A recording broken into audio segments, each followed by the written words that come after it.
Bonjour, dans cette troisième partie nous allons donc voir maintenant les risques du nitrox. Pourquoi? Parce que malgré les aspects bénéfiques qu'apportent les plongées avec les mélanges enrichis en oxygène, le corps humain a ses limites d'acceptation et elles peuvent se révéler très néfastes pour l'organisme.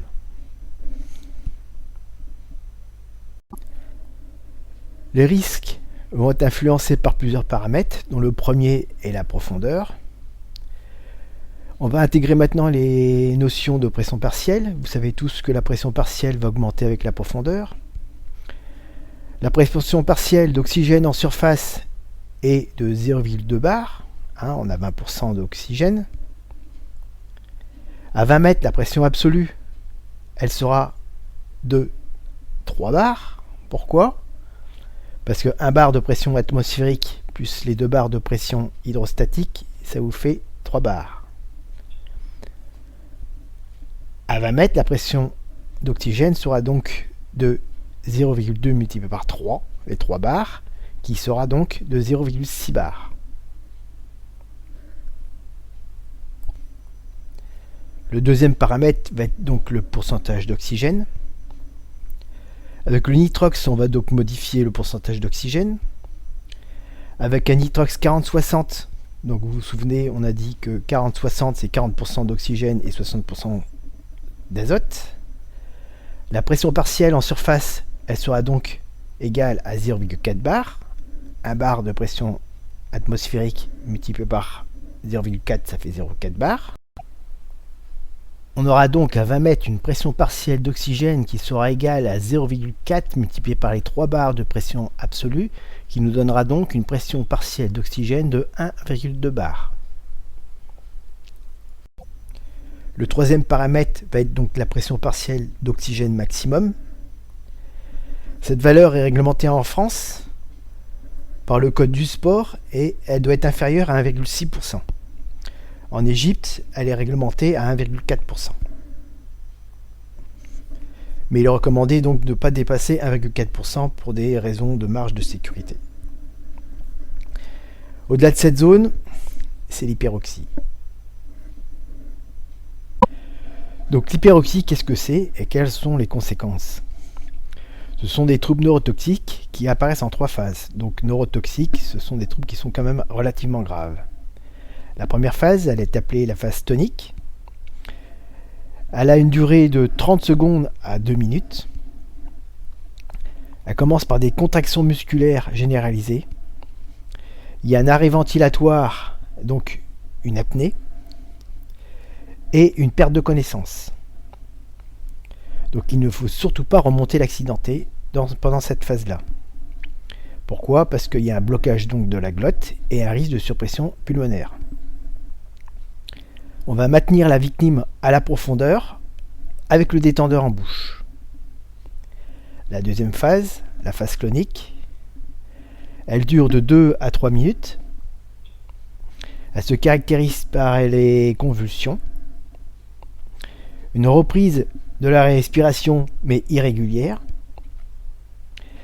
On va remonter la victime, le détendeur en bouche, en maintenant la tête en expansion pour aider à l'expiration. La troisième phase, la dernière, c'est la phase résolutive. Elle dure de 5 à 30 minutes. Il va y avoir un relâchement musculaire. Il va y avoir reprise de la conscience petit à petit. Mais il va y avoir une confusion et une agitation. Le sauvetage se poursuit avec un maintien de détendeur. Il va falloir alerter les secours et maintenir la victime au chaud, au calme et faire les premiers secours. Donc cette toxicité à l'oxygène, c'est l'effet Polbert. Donc il existe des facteurs de risque qui amènent à l'hyperoxie. Ce sont les durées des plongées, les nombreuses plongées successives avec des mélanges suroxygénés, les efforts, le froid et l'essoufflement en plongée. Donc il y a des préventions. Reconnaître les signes annonciateurs, c'est ce qu'on vient d'en parler juste avant. Dans ce cas, remonter immédiatement Donc bien sûr avant qu'il y ait l'arrêt ventilatoire.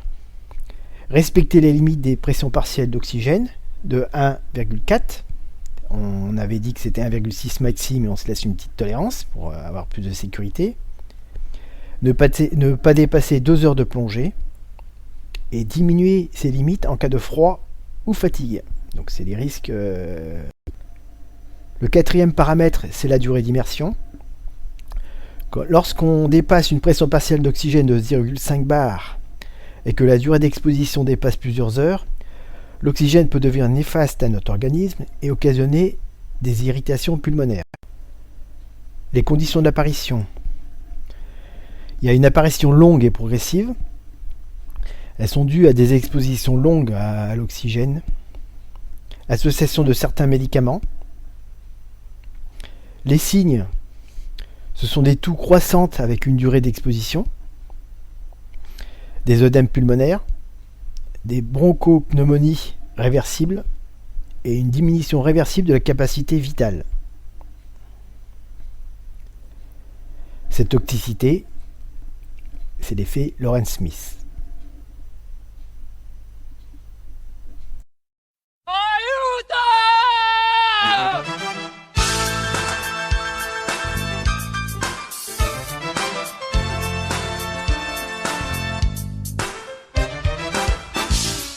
Roberto. Yes? Your palmo. My village, we have a say.